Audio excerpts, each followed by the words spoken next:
The people who told me I wasn't built for investing trusted me with their money without knowing it. The first time they told me I would never own stocks, we were sitting around the long walnut table in my father's dining room. The Harrington family investment meeting, that's what they called it. A tradition older than I was. Every year, the same men, the same leather chairs, the same confident voices discussing numbers that had been inherited, not earned. My name is Evelyn Harrington, and at 29, I was the youngest person in the room and the only woman.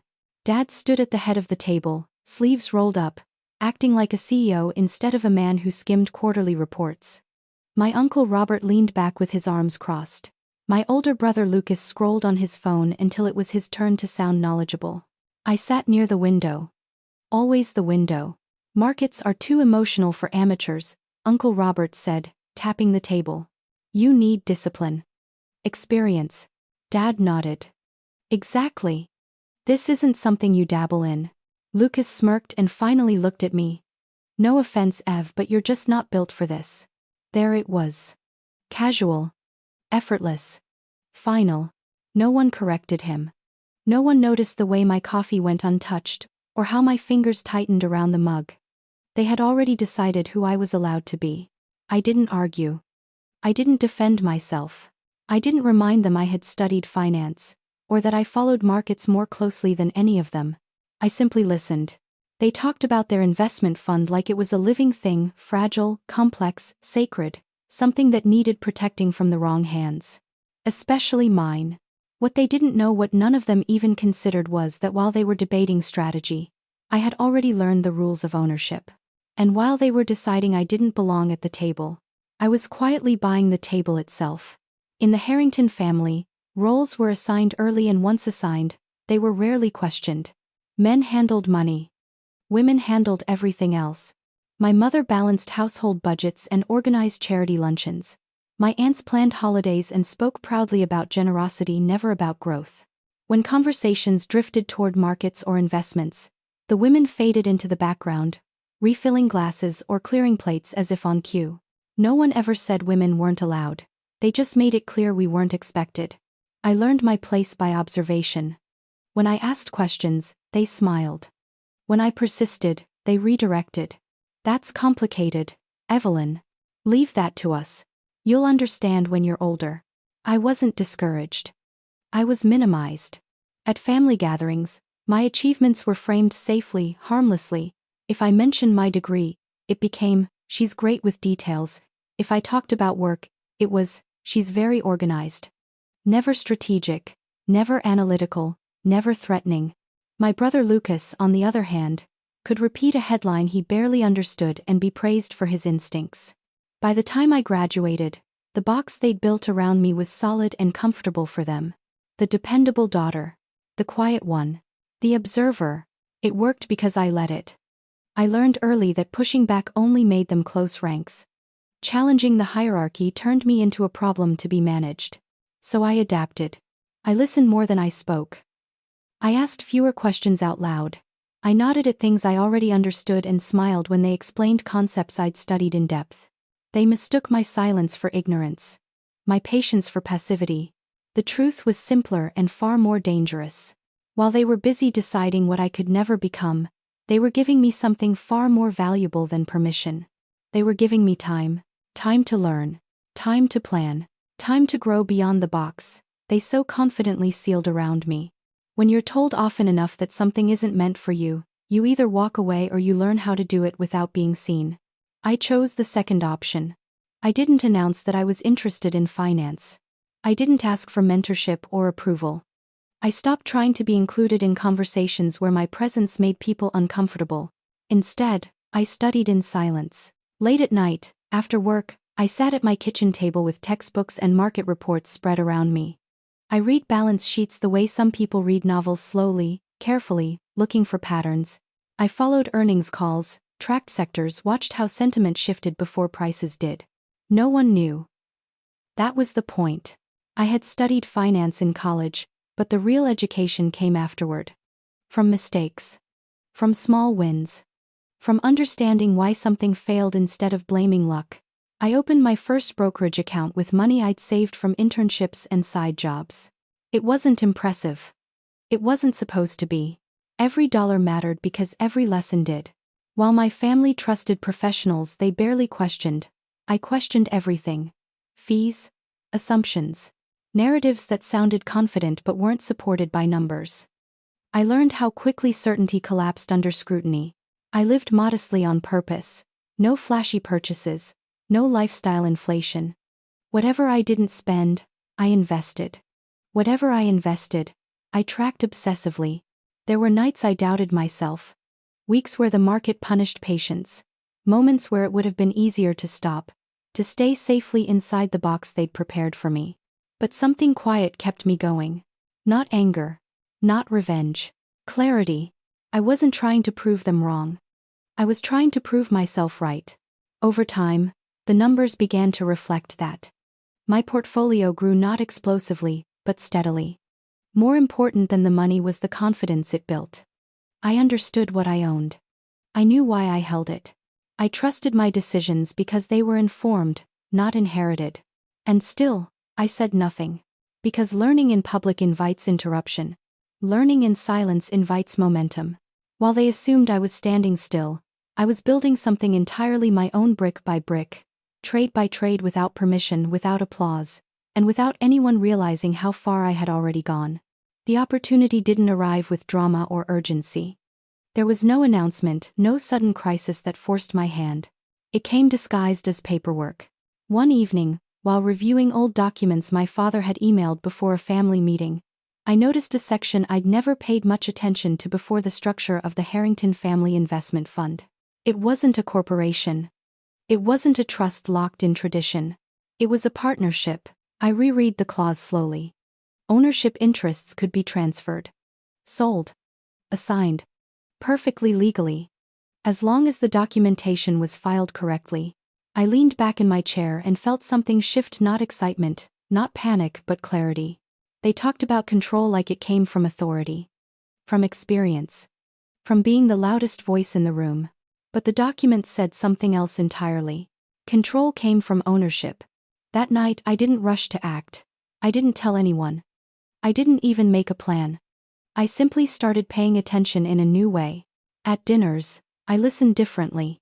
When my uncle complained about underperformance, I remembered it. When my brother joked about needing cash for a new venture, I filed it away. When someone spoke about the fund as an obligation instead of an opportunity, I noticed.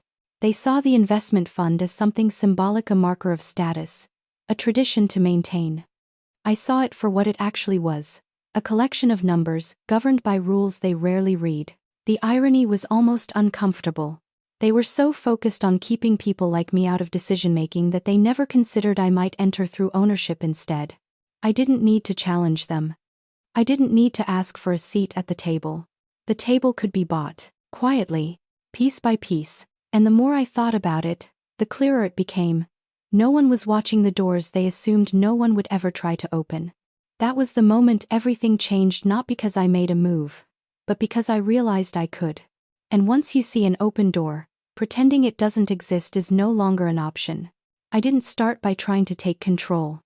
I started by solving problems no one else wanted to deal with. The first conversation happened almost by accident. My uncle Robert mentioned, half joking, that his portion of the fund felt like dead weight. Too much capital tied up. Too little flexibility. He needed liquidity for something else, something he believed would finally pay off. I listened. I didn't interrupt. When he finished, I said, calmly, "If you ever want to sell, let me know." He laughed. Not cruelly. Just dismissively. "You couldn't afford it, Evelyn." I didn't correct him. 2 weeks later, I emailed him a formal offer. Clean. Private. Above market value. That got his attention. We met quietly. No family dinner. No witnesses. I showed him my numbers, not everything, just enough. Performance. Liquidity. Proof that I wasn't guessing. He didn't ask why I wanted the stake. He asked how quickly I could close. The paperwork was signed within 10 days. After that, the pattern repeated itself. My brother Lucas wanted cash for a startup idea he was convinced would take off. He didn't care about long-term ownership. He cared about now. I made him an offer that solved his problem immediately. He sold without hesitation. A cousin followed. Then another relative who barely glanced at quarterly statements anymore. Each transaction was handled professionally, quietly, and without emotion. No arguments. No speeches. Just contracts and signatures. No one talked about it because no one thought it mattered.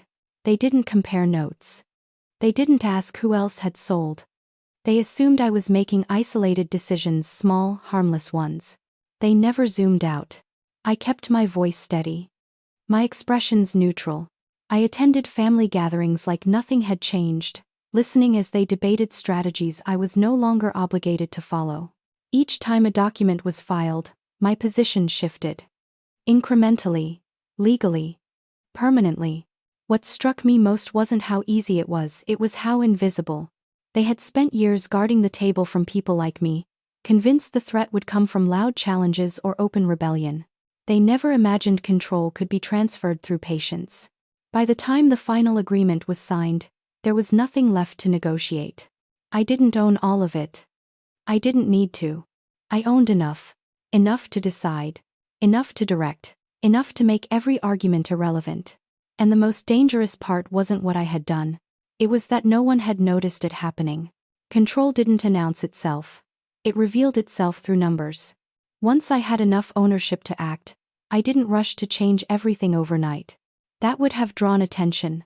Instead, I moved the way markets reward most, incrementally, deliberately, and with purpose. The first thing I did was review every decision that had been made on the fund's behalf over the last few years, not just performance but cost. Management fees quietly draining value, over-diversification masking underperformance. Strategies that sounded sophisticated but produced nothing memorable. The fund wasn't broken. It was neglected. So I fixed what they never bothered to look at. I reduced unnecessary fees. I simplified positions bloated by tradition rather than logic. I shifted capital towards sectors with actual momentum instead of legacy favorites no one wanted to question. Every move was documented. Every risk calculated. Nothing reckless. Nothing emotional. And slowly, the numbers began to change. Quarter by quarter, returns improved. Not dramatically enough to cause panic, just enough to be undeniable. The fund outperformed its previous benchmarks. Then it outperformed comparable portfolios. Then it began doing better than the projections the family proudly quoted every year. At the next family meeting, they were pleased. Dad praised the steady hand of the professionals. Uncle Robert nodded approvingly at the reports. My brother Lucas bragged to someone on his phone about how well the fund was doing now. I sat there, hands folded, listening to them congratulate people who were no longer involved. No one noticed that the reports looked different, that the language had changed, that the strategy had quietly evolved.